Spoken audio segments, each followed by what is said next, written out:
And I was like a Westerner, like a bad Westerner. I was hungry, a little bit hungry, Why the master don't want to explain me this or that? And I talked with a friend that I do on the team, and he said to me, "Oh, no, because it's not." He laughed and he said to me, "No, it's not that he want to hide you something. It's that this is not the time to explain you that."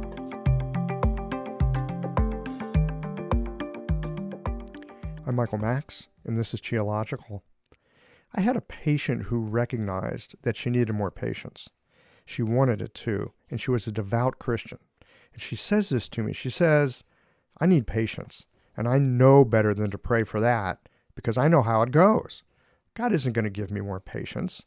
God is going to give me the situations and the circumstances that will give me the opportunity to learn some more patience. And right now, I simply don't have the energy to go through all that." Perhaps you've had experiences like this too, when patients say something and it rings so true that your life is never quite the same. It's so easy to ask for some kind of an end result, a wave of a magic wand, and poof, you're different. But it doesn't work that way. There are no shortcuts. The best we can do is put ourselves in front of the situations and the lessons that grow us in the direction where we'd like to arrive.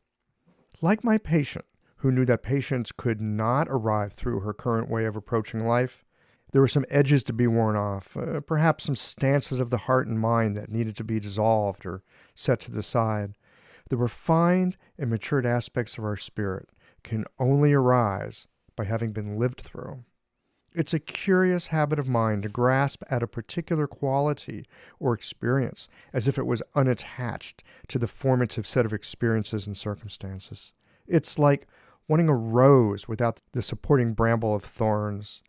That patient was really smart. She saw that the state of being that she wanted was tangled up within situations and circumstances that would grow her into the person that she wanted to become. And she knew that it wasn't going to be easy. A lot would be asked of her. So I appreciated her perspective because it was just that, perspective. She could see the path, and she knew it was the adversity that would be the teacher. The difficulties that would in turn give rise to the possibility of a different kind of life. Too often, I fall for the storyline that things are supposed to be easy just because I want them. Surely, if the universe is going to give me a glimpse of something, it must be because that's what it has in store for me. And indeed it does. But a heart willing to take on the troubles that go with transformation is essential gear for the journey. In a moment, we're going to get into a conversation with Felip Caudet. He's a Spanish acupuncturist who got turned on to moxa in Brazil and then found himself deeply drawn into the Japanese Fukaya moxa tradition, which took him to Japan. You just never know where the path of medicine might lead you and the wonders that you're going to discover along the way. These conversations come to you through the generous support of our sponsors and members. Blue Poppy, your new one-stop shop, has speedy shipping options on everything that you need for your clinic. It's Women's Health Month at Mayway Herbs. Check out their new website for learning resources on helping women with herbal medicine. Are you a creature of habit? How about making a change that helps your patients and the planet with AccuFast needles? And later in the show, raising your fees doesn't have to be a difficult process. Jane has helpful suggestions on making it easy and effective. And finally, have you considered that having a thriving, profitable practice is one of the most healing things that you can do? Julie Bear Don't Walk has, and she can help you do something about it too. Do be sure to visit the sponsors page on the Geological website to take advantage of all the special offers our terrific sponsors have for listeners of the podcast. Picture this. Your clinic is buzzing with patients, and then you realize that you're down to your last box of needles. No need for panic, because Blue Poppy, your one-stop shop for all your acupuncture needs, they ship orders received before 3 p.m. on the same day. With a quick visit to Blue Poppy's website, you can order premium needles, herbal formulas, and that special Dr. Bob's oil that your patients love. Blue Poppy understands practitioners can't keep patients waiting. That's why they strive to get you what you need when you need it. From high-quality Chinese herbs and formulations to acupuncture supplies and clinical essentials, Blue Poppy has served practitioners for nearly 40 years with products that meet the highest of standards. Discover everything Blue Poppy has to offer by visiting www.bluepoppy.com, and don't forget to subscribe to their mailing list for exclusive offers and more. Hi folks, I'm Yvonne Lau, president of Mayway Herbs. May is Women's Health Month, and as a women-owned and women-run business, we especially love how Chinese medicine can support wellness through every stage of a woman's life. So in this month's newsletter and podcast, we're covering topics like PMS, pregnancy, menopause, and osteoporosis. We'll share expert insights and effective treatment strategies you can put to good use in your clinic. Our Plumflower brand line includes herbal tea pills, tablets, extract granules, and organic herbs, all of which you can find on Mayway.com, and where you can also find articles, videos, and other resources to support your practice. Since 1969, Mayway has been a trusted source for high-quality herbal products. In these challenging times, please know that we remain committed to keeping our products accessible and affordable so you can take care of yourself and your patients. As always, thank you for supporting Real Chinese Medicine. Daily habits and routines feel comforting, familiar, easy, automatic. That's the power of repetition. You've worked out the kinks and can do it with your eyes closed. But what if you shook things up? What if you ditched the old routine and tried something new? Hi, I'm John Sten. I've practiced acupuncture for over 30 years, and together with my wife Kelly, we created the world's first eco-friendly acupuncture needle. The AcuFast earth-friendly needle system cuts your packaging waste by 60 to 90%, depending upon your needle type, speeds up your needling, gives you more control, and best of all, while you're healing patients, we plant a tree for every 2 boxes your clinic uses. Thousands of acupuncturists have already made the switch. In just the last year, they've helped plant over 16,000 trees. Since we started, that number has grown to over 50,000. So break the routine. Be the change. Visit acufastneedles.com. Your patients and the planet will thank you. All right, friends, let's get into this conversation about moxa and how following a hunch can lead you to extraordinary places.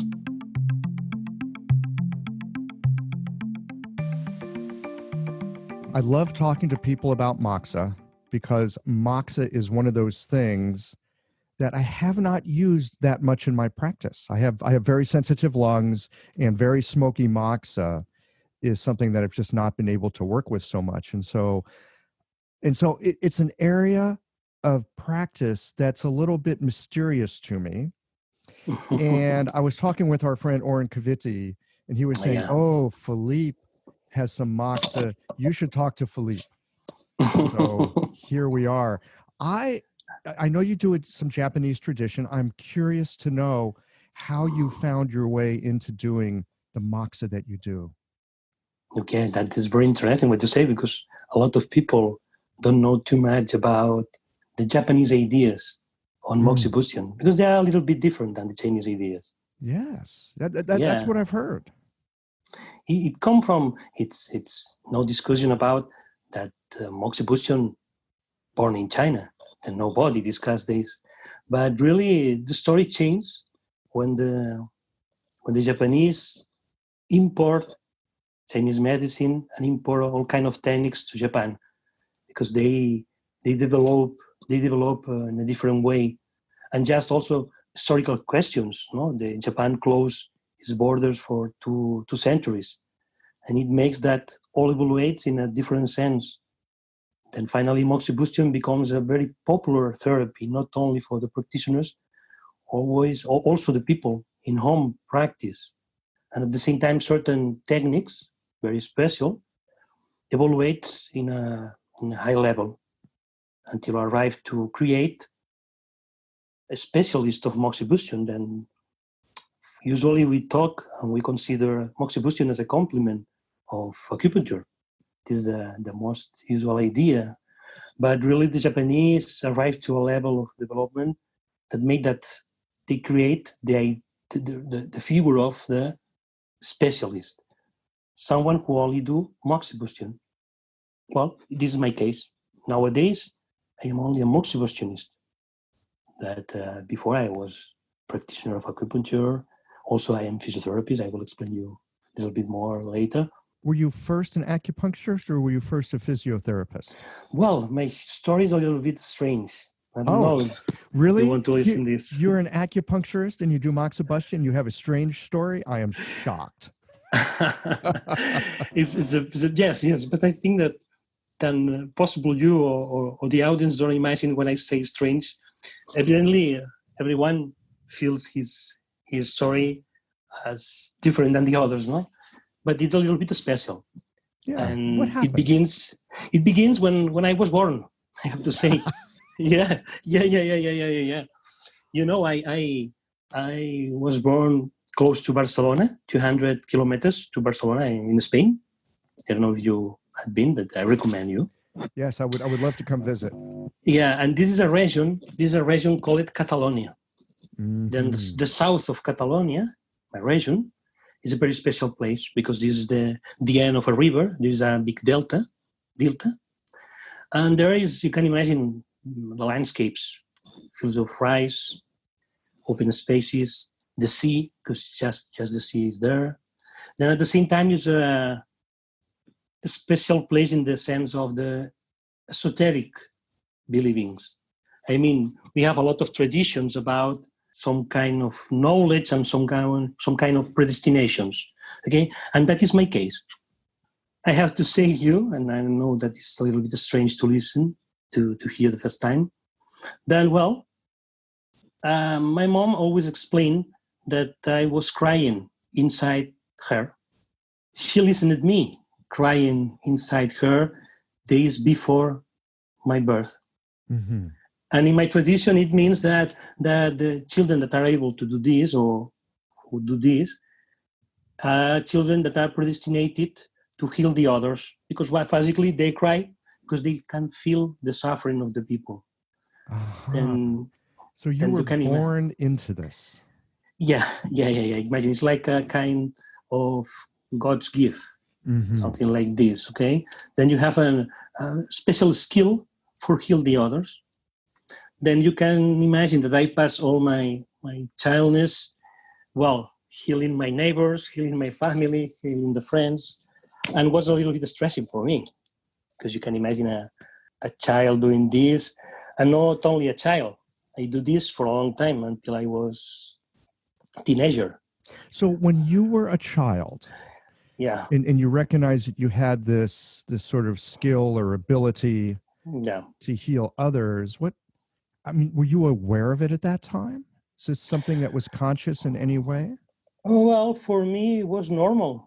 And really was something that, well, if it's not something that I must to do, I do.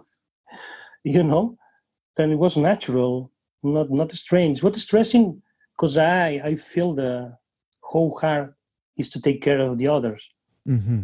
Now I am a professional, and now it's very different. I understand a lot of things. But when I was a child, it was different. Yeah. It was something that I must to do. Would you say that you grew up with, I don't know how to say this, like an extra share of empathy for other people? Yeah. Well, in some sense, it was fantastic, okay? In some sense, it was fantastic, okay? You imagine you are a child and you feel that you are different than the others, or at least you feel that you are different. Yeah. And at the beginning it was fine, but after it was a little bit hard. I say you can imagine when a neighbor called home and say, "Oh, I have a pain on my knee. Please come, Felip came." Okay, these kind of things, no? And they say, "Okay, you put the hands here and you wait," and all happened. Then yes. So this all kind of thing happened for you when you were young. Yeah. Uh-huh. Then for me it was a strange beginning on life. Okay, when I was 16, I say stop. I was stressed and I wanted to be a normal teenager. Okay, then I say stop. I don't want more to talk about this, and I took all these kind of things and I put this in a box in my mind and I keep there. Okay, yeah. But the story really begins really beckons at the moment. But after I decide, well, at 18, I decided to go to the university, and I wanted to be physical therapist. Well, it sounds... What a surprise. You want to use your hands to help people. Yeah, it was not new. It was not new, and was an election, I think, that maybe conditioned to this, no? To my past. But really, it was strange also, because destiny kept me that at that moment, I cannot enter in the university I wanted to study, physical therapist. Then I decided, okay, to prepare more the exams. But at the same time, I thought, wow, this is a very easy thing to prepare the exams. Then I need to do something more.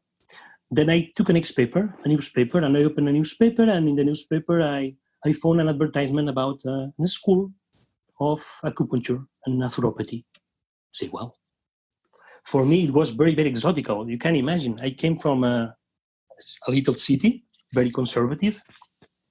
Then something that sounds, or something linked to Asia or complementary medicine, it's something very, very, very strange and odd. I would agree. I think for so many of us, especially of a certain age, the thought of doing acupuncture, it's so far out of the box. It's so far away from the reality that we'd grown up in. I mean, it's different now, but it wasn't when you were a kid. Yeah. It's the same. It's the same as you say. So you open up the newspaper, there's an advertisement to learn acupuncture. And what happened for you when you saw that? Well, I didn't know why I say, okay, I want to study this. And well, I go to the school to study the first year of acupuncture. And really something happened at the end of the first year. How old were you when this happened? I was 18. No, 17. 17, 18. 17. Okay. I was very young. You were a weird kid. Yeah, I was the baby of the class. You can imagine all my mates were people on the 30s, 40s, 50s, no? More 40s than 50s. And I was the one of 17 there, like a rare abyss, no? You see what you do here, no? And well, I finished the year with a very strange feeling, no? What is that? I don't understand too much what happened here, no? Mm-hmm. But luckily, as a lot of times in life, someone appear, someone who want to give you a message, and you don't know, no? But I've had a few of those experiences. They're extraordinary. You know that, no? And I remember that the man said me, okay, Felip, I understand that you don't understand what happened here and what is all this kind of knowledge, but maybe you must to give you the opportunity to go and grow with this. And I say, wow. And I decide, yeah, okay, I will give me the opportunity. Oh, well, yeah. It was strange because really, it was something out of my reality, no? All the studies of acupuncture, no? And it was the age, it was my city, Yeah, I'm just it's so odd coming from where you did, with the background you did. Acupuncture shows up, and yet there's something really right about that. Yeah. You know, I mean, there's a part of you that knew, oh yeah, follow this. So then you finish your acupuncture education. Yeah. I continued the studies, and when I was in the third year, I entered in the university to study physical therapist. Then I think that I became first acupuncturist than physical therapist. I mean, always I say that when I went to the university, I had another mind and another eyes to see what the medicine or the allopathic medicine offers to me, another view. Well, I finished my studies and I decided to open my clinic. Imagine, with 24 years old, you have your own clinic. Yes. You have open a door and say, okay, people, come, I will help you, no? And I did this for 10 years. 10 years. So both acupuncture and physiotherapy. Yeah. I do a combination. I felt that it was a good combination. This episode is brought to you by Jane, the clinic management software that honestly just makes running a practice easier. Let's dive into something that's never easy, but sometimes necessary: raising your fees. It can feel awkward, right? But here's a tip that can really help. Consider offering flexibility to your patients as you introduce the change. When patients face new fees, it's natural for them to feel uncertain or concerned.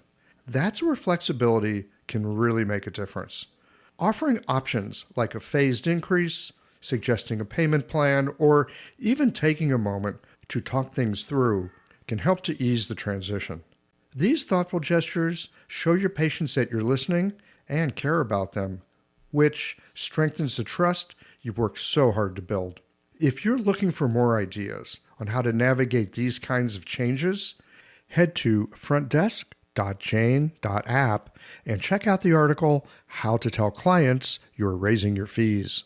One last thing, if you're ready to give Jane a try, you can use the code CHEOLOGICAL for a 1-month grace period on your new Jane account. It sounds like a really powerful combination along with your background from your experiences of a child. You've got hands that understand something about helping people. That sounds like a very potent combination. Yeah, it's a good combination. Mm-hmm. And indeed, when I was 10 years of practice, at that moment, I decided to write a book for physical therapists, a book on Chinese Moxibustion. At the time, I thought, and I only knew Moxibustion as the moxa stick and the moxa box. Wow, these are two very safety techniques and very easy to explain. Then why not to write a book for the physical therapists, no? And it seemed a good idea. Mm-hmm. And I began to do a research to write the book. And another time, destiny made me something strange and put me something strange on my way. I met physical therapists also in Brazil, online. It was someone very nice, very generous, because it was someone who was close to die. He had leukemia, mm-hmm. and he decided to explain me all what he knew about Japanese Moxibustion. Now, wait a minute, how did you meet this person? Well, on the net, I was trying to find information. Okay. And one day I met that there was someone teaching Moxibustion in Brazil. Then I decided to contact him, and was like, you. Oh, yes, you. Just like a contact, a special contact, or special meeting. The man had written 2 books on Japanese Moxibustion. It was very strange. I didn't know at that moment. And it was a surprise for me because I never listened talking about Japanese Moxibustion. Indeed, I didn't know that it existed. Right. There's a version you're using that really smoky stick moxa, those really smoky moxa boxes, which is one of the reasons why I never used moxa very much, because I can't handle that kind of smoke. Yeah, it was my past. Yes. But the most beautiful thing that after this meeting, we passed a lot of days talking, and he tried to give me all the kind of information. But I passed 3 weeks dreaming every night on Moxibustion. Then on the morning, I wake up and I say to my wife, "Oh, Moxibustion again." And my wife say, "Well, you are crazy." I say, No. No. My wife tells me that a lot too. Yeah, but in that case, I say, no. Sure, it means something. I need to follow this. I need to find real person to learn this and to develop this, because I don't know, but it seems that life said to me that follow that way. And it was a beautiful moment, because just that year, a master, maybe the only master on the style that I follow, that is Fukaya style, just that year, he traveled to Boston to give a seminar. And I say, I don't know anything about Japanese, but I talk more or less English, then I can try. Mm-hmm. Then imagine, not doubt, I take a plane and I went to Boston. Yeah, to Boston. I remember the school organized for the master, no? And you can imagine a Japanese say me, oh, I travel, you do the tour of the world and to do a seminar, and you do the same following on searching me. Then it was very, very strange situation also because I thought, wow, these people is very funny and very, very generous with me. I don't know why, but we pass all the time talking about Moxibustion, not only in the seminar. We talk in the restaurants, we talk in the hotel, we talk in the breakfast, we talk. Please came to the room on the night and we continue talking, okay? Then I didn't know at that moment, but it seemed that he decided to get a student. And in the traditional, in Japan is not that I want a master. It's the master who decide who will be his student. Okay? Yes. There's a tradition of passing something along and you're looking for someone to share it with. Yeah. And it was the case. I had a unique experience there. And also I received my first moxa treatment of Trident Moxibustion. But I say to the master, okay, please, I want to receive an authentic Moxibustion because I can see in the seminar that you do something adapted to the Westerners. I can feel this. Okay, you want to receive that. And Michael, it was like an initiation. When you threw a stone on the water and you can see the wave, that is expanding, then imagine that you have this on your back in different points. So I just have to share this with you. Please. Because this is basically the experience of my first acupuncture treatment. Except a slight difference. They did a back treatment on me. It was 2 interns at a school. So 2 different people. The first person puts a needle in and it's exactly as you describe. It's like throwing a pebble into a pond and the waves ripple and it's like the whole room is floating. And the second intern puts a needle in and it goes thunk. It does nothing. And the first one puts a needle in and it's the same experience of this watery floating ripple that goes out to the horizon, and the next person puts a needle in and it goes thunk. I thought, oh, okay. I don't even know what to think about that other than that is the weirdest thing that's ever happened in my life. But little did I know that it would set me off on a similar path. So when you say that it felt like an initiation and there was this like watery ripple thing happening, I can completely relate to what you're saying. Yeah. It's the same, but with fire. Mm-hmm. Then the sensation or the feelings were along 4 or 5 days, feeling the same every day and still, Then was crazy, and I say, wow, this is my way, Mm-hmm. I came back to Spain, very excited, with a lot of things on my back to work. And I began to work in a very passionate way, trying all. And, when you are passionate with something, it's very usual and normal to have a lot of doubts. And I have, isn't that funny? Millions. Yes, it is funny. And I've had the same experience. You're passionate. It draws you forward. And at the same time, there are doubts. It's a very curious kind of yin-yang relationship. So there was a piece of you that knew this was right. And there was a piece of you that had doubts. Yeah. Mm-hmm. Yeah, my piece that say it was right was the piece that saw the passions changing very quick. Because if something happens with this kind of moxa or with Trident Moxibustion, is that all happens faster. And it's very powerful. And usually when I teach, for example, I say always to the people, okay, take care.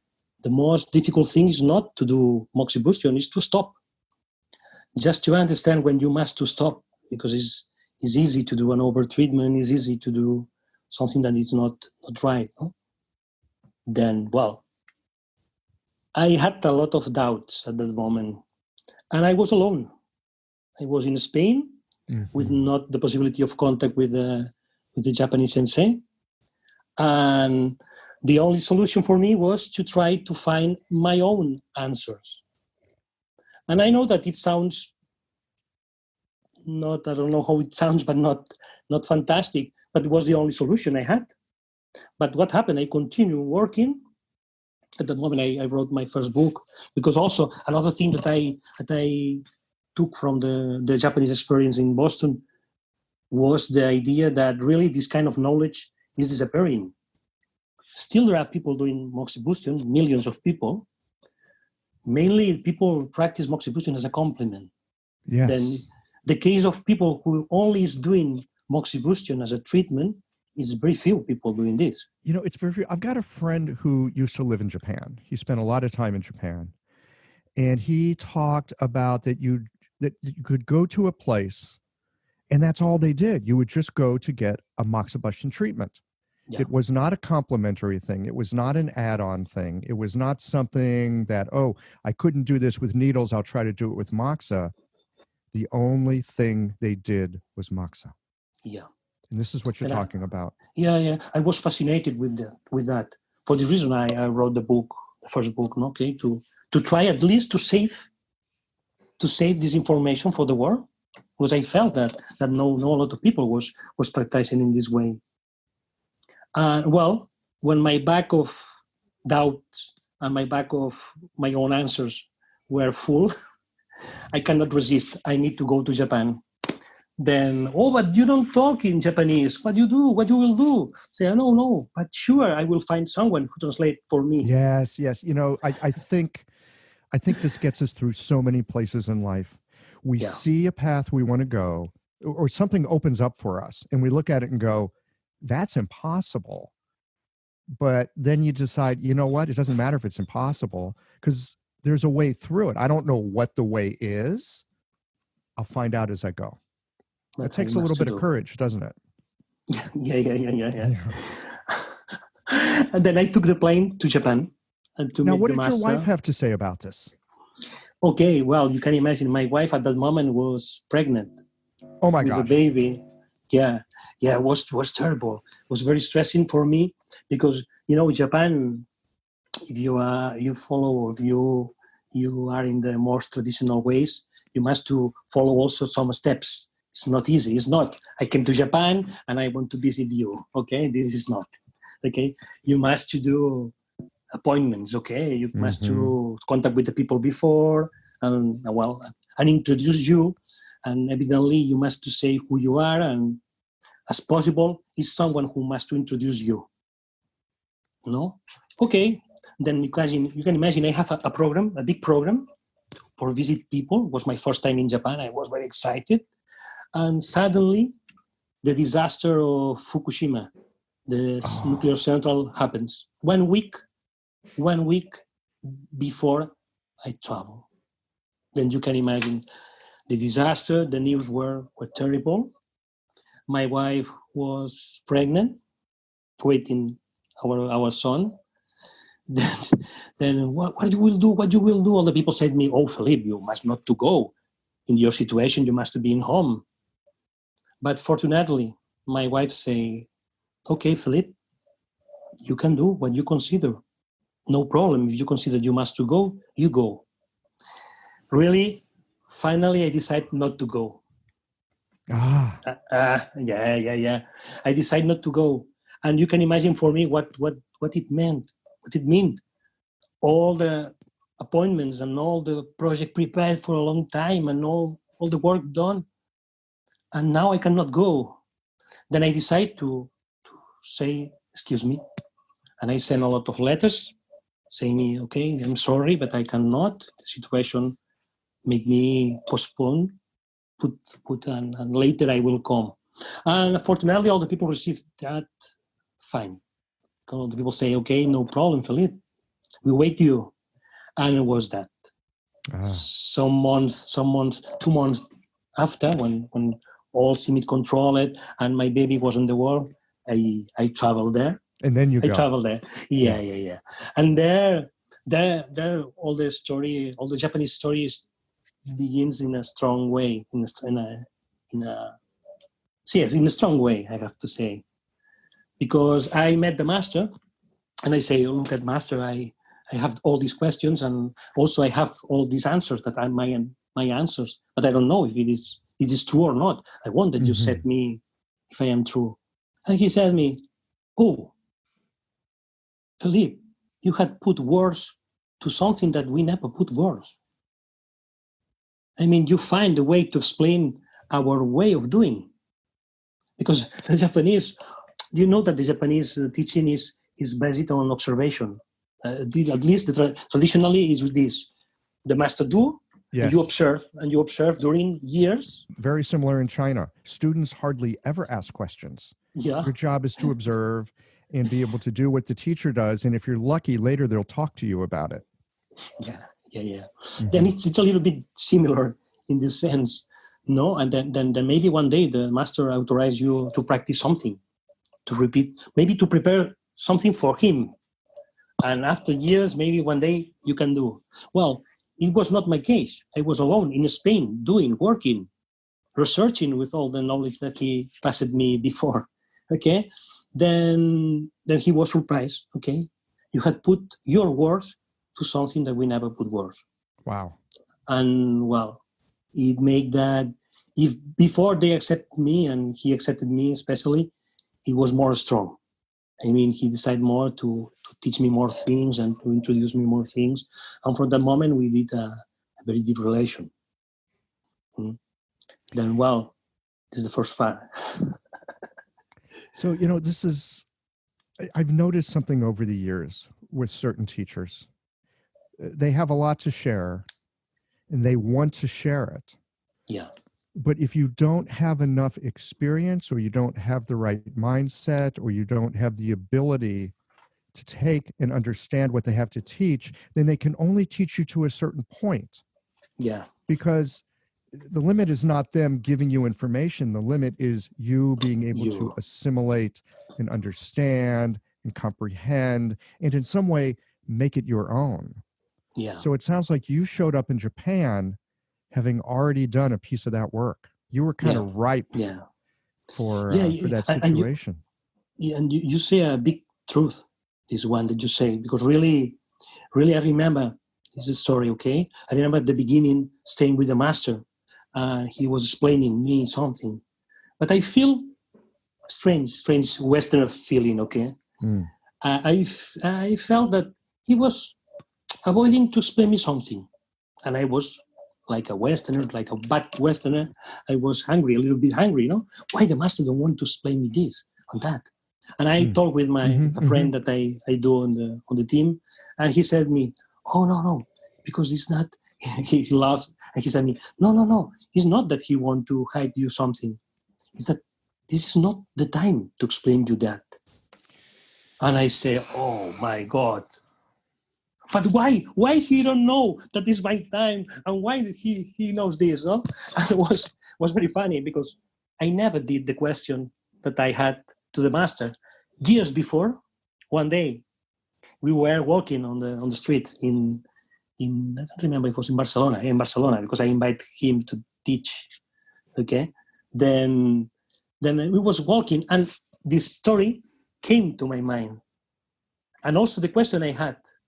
And at the same time, myself, in my mind, I say, oh, now I know the question. It's not necessary I do the question to the master. Really was what you said, Michael, that some people and some masters want to explain to the people, but maybe it's not your moment. It's not your time. You need to wait. Because now I know the knowledge, it's something that you grow and grow. It's like to do different steps. Then you cannot pass from the 1 to the 5. Jumping. It's crazy. Sure, you can break your leg. This might be a difference between Eastern and Western or this. Yeah. I mean, as we're having this conversation, I realize so often I have this linear mind and the linear mind goes, you go from here, step 1, step 2, step 3. If I've done step 1, step 2, step 3, I should be able to do step 4. But I think that often the world and especially medicine and our learning of medicine, it's not that linear. I mean, we do have to put in the work and you do have to have the basics and you need some experience. But again, for some reason, I'm coming back to that word of ripeness. It's like a piece of fruit. has to be a certain way before it's like, oh, ready to eat it. Yeah. And these processes are not linear, and they require of us as practitioners a lot of attention to what we're doing and a lot of time spent in, I'm not really sure about this. Yeah. Right? I mean, even as we're treating people and we're trying to be helpful and we're trying to understand, it seems like a lot of our time is spent in not quite knowing yet. Yeah. Does that make sense? Yeah, completely.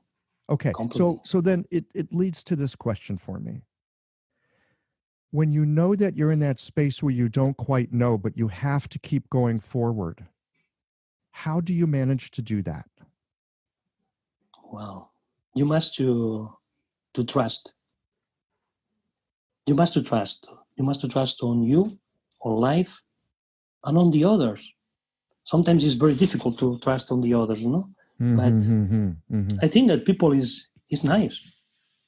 It's nice. It's true that there are some people that are not doing right, but really, if you walk nice on life, it's easy to find other people who walk on the same speed as you, Then, if you are generous, people are generous with you. Then I think that we must to trust. Still, sometimes we have fear, And now the time is the time of fear more than ever before, Yes. But we need to continue trusting each other. We need to trust. We ask to the patients that they trust with us, no? Okay, I will take care of you. Then it's the same. We need to trust with the patients and with other mates. We must to share. Then all this history that I explained to you put me in an order of the necessity of evaluates the idea of teaching and spreading this around the world. Now is what I am doing. No, I am trying to teach in different countries to open the mind about the fire and the use of Moxibustion, because it's necessary for the war. Now we are suffering this time of we don't know what will happen. Okay, but something that you can be sure, it's about you. You are there. Then if you are there, you can do. Then for me, it's a way of walking. Trust. Sometimes you can fall. It's true. Sometimes you can be wrong. True. It's possible. But trust. Stand up and continue walking. Because this life is very short. I'm very angry with the time of life, not because it's very short, and have a lot of very interesting things, very interesting people, very interesting knowledge. You cannot imagine when the day I listened what you were doing, no? When Lauren explained me what you do with the podcast, and I say, wow, this is fantastic, because he's putting a lot of information that maybe is very difficult to give to the people in disposition of all the people who have a media, an iPad or a telephone or a computer, and in this way they can be connected with the others. I feel really fortunate that I'm in the position that I'm in, that we have the technology that we have in this day and time, and that there is this opportunity to connect us up with each other when we might not otherwise have ever crossed paths. There is so much diversity to East Asian medicine. There's not just one East Asian medicine. There's like many medicines, many traditions, many ways of thinking about things. And it's like what we learn in school is just, it's like, here's your first textbook so you can start to learn to think about this. And then the whole world gets to become your teacher if you do what you were just talking about. You remain curious, you remain open, you seek out that which draws you. Yeah. And then we have this fantastic opportunity maybe to receive something from someone who's looking to pass something along so we can help other people. So, I think we're all very fortunate in this way, and it's easier than ever to be generous. And yes, I think we're in a very difficult moment, not just here in the United States where it's really a mess, but I mean, the whole world It's we're truly all in this together at this moment. So I want to turn this now to talking more about the Moxibustion you do. Okay. Right, because you're not doing Moxibustion just for heat. No. Tell us what you're doing with Moxibustion. Well, I have to say you that after the meeting with the first master, I met another person, very important, who introduced me a new dimension. The second person was the son of Fukaya Sensei. Fukaya Sensei was a big master on the 20th century on Japanese Moxibustion. I explained this for explain you about this kind of Moxibustion. You must think that we use Moxibustion or direct Moxibustion as an acupuncturist use the needles. What I mean, when I began in the field of Moxibustion, of Japanese Moxibustion, all the books I got, and also all the information I received, I believe it that they talk about symptomatic treatments and points for symptomatic actions. Much like the way we learn acupuncture, right?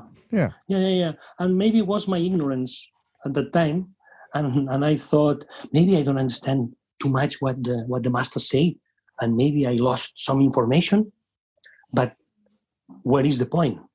It was my big worry. Okay, this is like acupuncture, no? Then there is organization. There is some kind of organization on the system, no? And well, it was one of my findings. Where to find the points? And the Japanese never explained this. The Japanese only describes the point is there. Then I develop a system to find the points in every disease. Then I develop a system to find really how the body try to adapt yourself to the disease. Then we apply Moxibustion to dissolve these adaptations. Wait, say that again.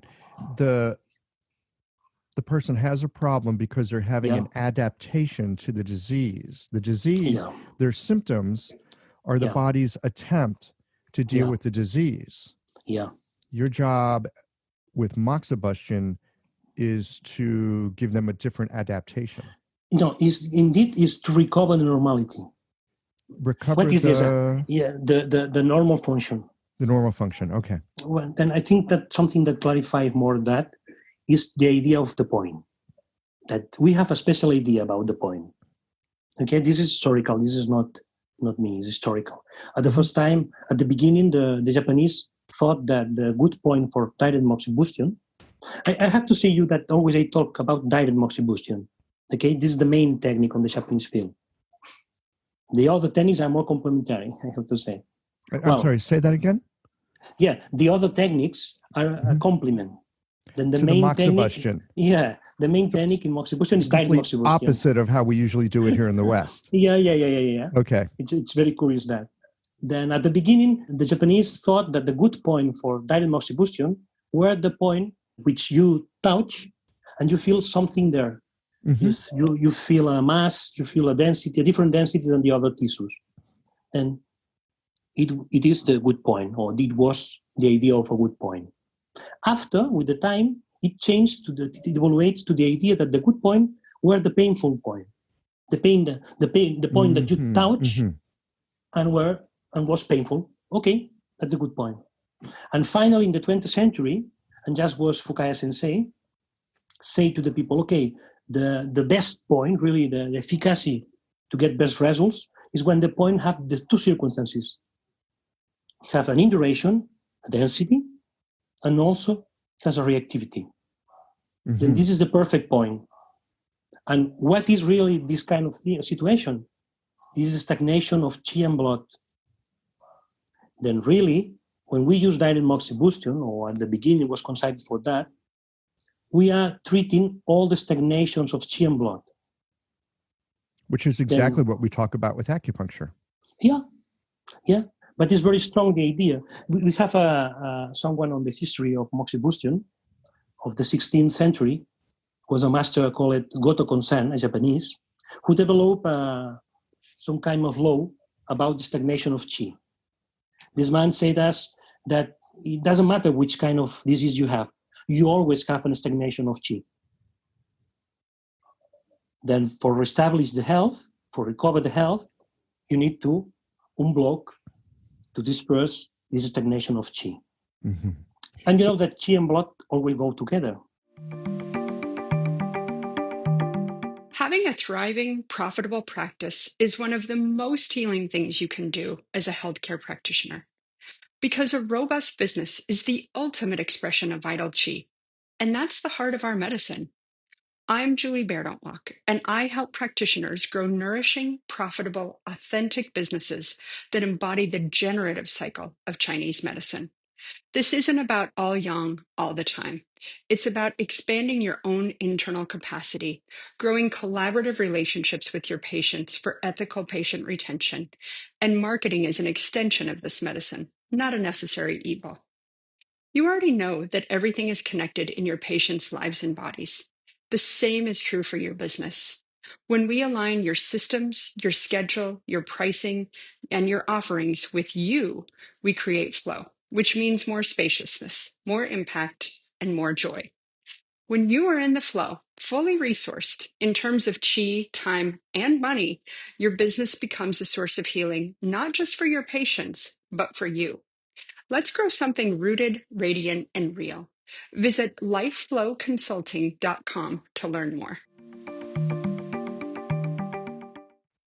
Yes, they do. So when you're treating, are you thinking of some kind of, I know this is a very common idea, I'm wondering if this works for you, that there's some kind of a root treatment where you're really trying to set the whole organism into a better state of balance. And then there's the branch treatment where you're really specifically trying to deal with whatever that thing is that the person probably walked in your door with and wanted to have be different.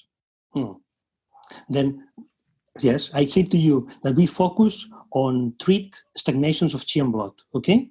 Mm-hmm. Then for us, the best tool for do that is direct moxibustion, because we go inside, we go deep. We arrive to the fascia level, we arrive to the muscle level, and really we can unblock with the vibration and with a little burn, the combination of that, okay? Really, we try to unblock to recover what? The flow. Flow of qi and blood, which flow is qi and blood. I mean, this is such a basic tenet of East Asian medicine, that if the qi and the blood are moving, then the body takes care of itself. Then this is the idea, the main idea that we follow. We try to find the stagnations that body did for adapt you to the disease. Now, then if we unblock that, you recover. Yes. Now, when you do this, are you thinking in terms of a theory, or are you just putting your hands on people and following what your hands tell you? No, really it's not theory. This is very physical. It's very something physical that you can touch. You can feel the point in duration. You treat with your moxa, and after you must finish, or you know that you finish, when you change the circumstances of the point, the density or the reactivity, then you know that at the moment you had to unblock the system. Then the most beautiful thing is that because you had done a little, very tiny burn, it evaluates still. Then this stimulus continue. Then it's amazing because the patient can explain a lot of things, and you can theorize a lot with your ideas of diagnosis or with your ideas of syndrome, for example. No? Mm-hmm. Here, there is not that ideas. We don't use that. We only use palpation. We feel your situation, we change the situation, and we know after the treatment, we know that it had changed. Is that, you asked me about the root and the branch, sorry. I have to say that is not a symptomatic treatment. And we have styles, very few. Mainly there are recognized two styles nowadays, the Sawada style and the Fukaya style. Okay, on the Fukaya style, for example, we have a root treatment that is based on the location. Where is the root treatment for Fukaya style? Is in the interscapular area. I have a question. Which organs are there, Michael? Which main and principal organs are there? Interscapular area, I'm thinking heart and lung. Heart and lung. And they are the responsible of circulation of qi and blood. Mm-hmm. Oh, yeah, they're emblematic of the circulation of qi and blood, aren't they? Yeah, Yeah, in that sense, then always you must to be worried to have this area unblocked. Then for us, the root treatment is to unblock this area. Because always your body, especially when you have a chronic disease, when you have a lot of time, a place that must to block is that area. Then this is the root area for us. We unblock that, and after we use to find other points, more maybe symptomatics. Okay, this is really interesting. One of the things I remember from my schooling, and I see this show up in clinic all the time, is just this one point on the outer bladder line called Gao Huang Shu. And they talk about that if there's a disease process going on, it'll go to the Gao Huang, and that point is going to be sensitive. There's a lot of people that point will be exquisitely sensitive on. And I'm thinking about where it's located, and it's right in that area that you're talking about. Yeah. You cannot imagine which big amount of disease you can treat only on blocking this area. Because this is the main area. This is the lung, this is the heart. This is the basis of the body. Then if you focus there, and also another interesting thing is that we don't use too much points.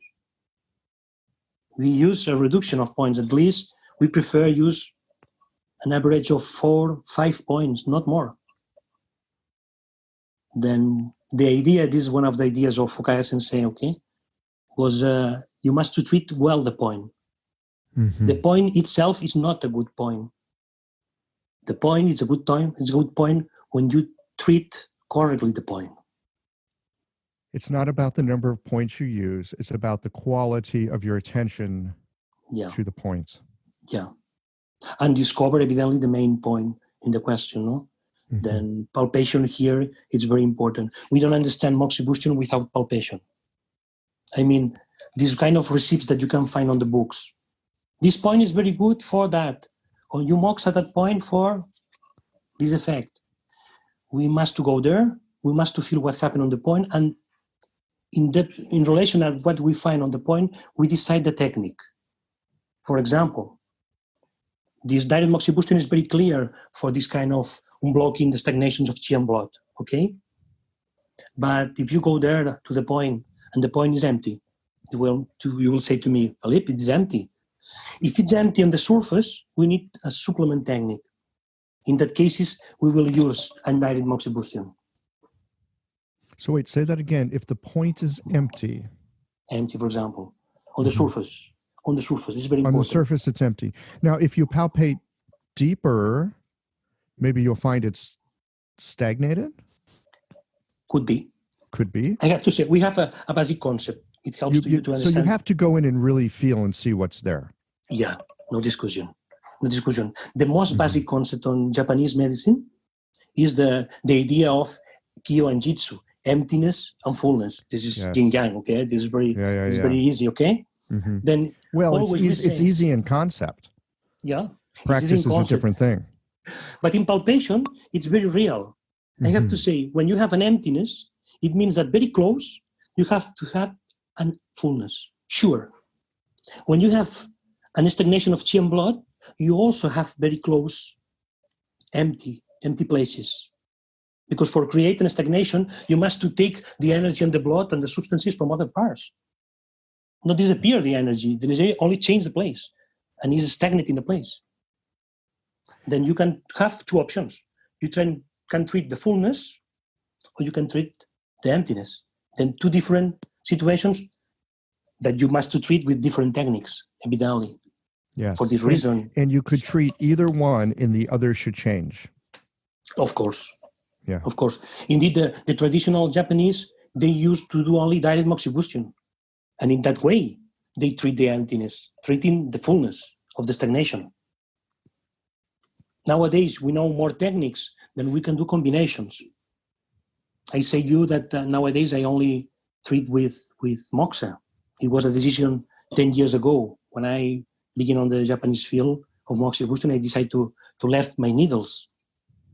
And I can say to you, I can do with Moxibustion 90-95% that you can do with a needle. But we have a plus, that Moxibustion can do something that needle never can do. Mm-hmm. Moxibustion can supplement can add energy to the system, then it makes more powerful. Then I don't want to say that Moxibustion is better than needling. It's not my intention. Yeah, no, okay? I'm not hearing that it's better. I'm hearing that Okay. there's something that it has the capacity to do that you can't quite do with a needle. Is the idea that you can do, and I hope the people that are listening us can understand that you can do more than you think with moxa, than you learn on the school. Sure, you can go further. You can do further. In my case, it was a decision. I left the needles as a decision to show to the world that we can do a lot of things with moxa, more than we think usually. But I recognize the needle is very good and very nice. Needle have something that moxa don't have. Needle can tune perfectly the level of chi that you want to move or you want to disperse. Moxa cannot do it. Well, can't you adjust the dosage to some degree by the amount of moxa or when you snuff it out? Or, I mean, aren't there ways of adjusting the dosage with that as well? We adjust the dosage based on our palpation. I say to you that we have some different densities, or the point have density, no? We have three main densities. We have something that is similar to a stone, something similar to an eraser. Kind of a gummy thing? Yeah, and something similar to a sponge. Okay, these three states. Yeah. I mean, all those make sense. I felt every single one of those. I hadn't thought about it in that way, but having those distinctions is very, very helpful. Yeah. And in that cases, you can choose the number of cones that you need, or if you need to continue doing or stop. Also, you can know the prognosis, because if you have an induration as a stone, you know that it will be hard to do, and it will need more treatments. Also, at the same time, if you have something like an eraser, and you treat and you change this eraser for a sponge, you know that it is easy, that we are close to be recovered. Then we use especially palpation and density to decide. We have a rule on the tradition of Moxibustion. There is a rule to know the dosage. The rule is something like, apply a cone. After apply a cone, ask to the patient, do you feel the heat? If the patient say, I don't feel the heat, okay, you must to continue. Just arrive at the patient say, now I feel the heat. This is the first part of the rule. The second part say, apply a cone. If the patient say, oh, I feel too much that, okay, you must to continue applying until arrive to a normal heating sensation. So one is Kyo, one is Jitsu. Yeah, but in that case, the second part is a little bit dangerous.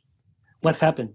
You must be sure that you are in the point, because if you had not done a good location and you put a cone in a point that have not stagnation, it's very painful and very burning. And it's not going to be helpful. No, it's a loss of time. It's an amount of pain for the patient that not sense. Then really we only use the points when we have reasons to use the point, because the points show us that it has reasons. I suspect it takes some time to fine-tune your senses to know where the point is and what kind of point it is. Yeah, really is the big secret is that. To understand the techniques is very easy. With practice, finally you get the technique, okay? But really the clinical skill is to understand where the points appear and in every situation. No, then we base all the focus on palpation. If you are able to locate the point or to find that point, you have the solution. You just have to find the point. And you're not doing this with your mind. I mean, I think one of the things about, the way that many of us learned acupuncture and finding points, it was a very mental model. Oh, they have this point treats that. It's a very by the book. It's a very mental sort of game, right? You got these mental maps and you're connecting things up. Oh, this connects to that. I'll treat that point. What you're talking about is a way of engaging not so much with thought, but with like one body to another body and listening in a way that doesn't have a lot to do with the rational mind. It's got a lot more to do with sensing than with thinking. Well, we use thinking. I have to say that the maps, the charts, the atlas that we use that. It helps. It helps in the sense, in which sense? It put us very close to the point. Well, why? We have another idea behind of that. Why a point is a point? A point is a point because something happened there. Yeah, and then if something must to happen, it's easier that happens in something, or in a place that we consider a point than in another place. But I have to say sometimes that is happening doesn't happen just in the regular point, in the point that we have on the map. Sometimes it happens some millimeters on the side, or maybe behind. Then we don't say that we don't use the thinking, or we don't say the study. We study a lot. The point you must to know that, no? When you have a book of Moxibustion in front of you, you must to read that the author recommend you that point, and that point. But these points are only recommendations. You must to go there. Yeah. You must to go there. I love it. These points are recommendations. This is a recommendation. Yeah. It sounds strange, but it's that. No. It doesn't sound strange at all. It's. I mean, so often in my clinical work, I recognize that I've got an idea, and it seems like a good idea, and it makes sense in my mind. And I go in and I start working with a point, or I often use needles more than Moxibustion, but I'll go in and I'll start working with something, and then I'll check the pulse or the tongue, or I'll palpate something, and I'll go, you know what? That was a great idea, but it's proven wrong by reality, right? I had an idea, but the body is responding and telling me, try again. Something else going on here. Yeah, reconsider your idea. Yeah. And, when I've had a little training in Japanese acupuncture when I was in school. And I remember every single Japanese acupuncture teacher saying, the point is probably somewhere in here, but you have to go and find it. And they would talk about that millimeter difference. It's like, well, no, you're in the right area, but it's like, it's not there. It's a little bit over here, right? Feel that. You have to get in there and really look for it. Yeah. Then imagine that you have a key to open a door. You must put the key on the lock. If you don't put there, you cannot open the door. Then sometimes the lock is not just in the point that we suspect, or we wait. It's just on the side, or maybe it's moving. For the reason we give a very importance to palpation. You have a lot of importance to palpation. I lived in Taiwan for a little while, and there was a lock on the first apartment that I lived in. And it was one of those funny locks where you put the key in, and then you have to hold the key just right. And if you hold the key just right, the lock just easily opens. And if you don't hold the key in exactly the right way, it just doesn't open. The lock is in the keyhole, but you have to be very attentive to what's happening inside of that keyhole. Yeah, is the same. Yeah. It's the same. Then remember the book and the list of points are always recommendations. Also for another thing, the author, when someone say to us, use that point and that point and that point, is because the circumstances or the person or the persons that he treated had helpful. That points in that circumstances. But maybe your patient have a similar situation, but not the same points. Clinic is hard, isn't it? Yes, of course. But it's a passion. Really something that I think that it's an adventure. Every day when you open the door of the clinic, you never know what will happen, what you will find, and what you will do. You have your lines, your protocols of working, but really, I think that body and reality go over our expectations. No, you wait, but sometimes go over. You never know. I mean, I find for myself, it's the joy of clinic, and at times it really is the difficulty and struggle with clinic, is that you don't know, you have to be attentive to what's happening in this moment, this moment, this moment, this moment. Yeah, it's one of the great things about the work in a way. But we have a strong point, Michael, and I think that the people who are working on acupuncture and all kind of healing techniques, we have a strong point that the world needs that we accompany people. If we are able to go with the people, I mean, to say to someone, okay, you have this problem, and I am with you, and I will go with you to all the difficulties and all the suffering that you have, but I am here. No, yes. To feel you're not alone is something that all the therapists can give to the patients, and is the big deal, I think. Felip, I really appreciate that sentiment. I hadn't thought about it in that way, and I hear you say it in this moment. That a piece of what we do is we have a willingness to accompany the patient wherever they're going. That really rings true for me. That's a deep piece of why I think this kind of medicine that we practice in these variety of different ways can be so powerful, because to somehow see somebody as they are, who they are, and accompany them. Yeah. That's a rare gift. Yeah.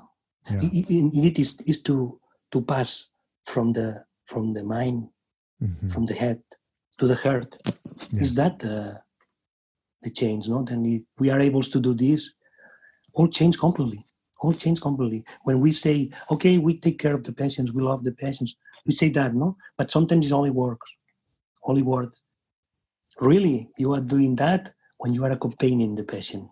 Yes. And what it mean? So it really is a kind of medicine from the heart. Totally, completely. Mm-hmm. I am sure. Well, this is, I think, a great place to wind it up for the moment. Before we do, tell us where people can find you on the internet. Now, have you written books on what we've been talking about?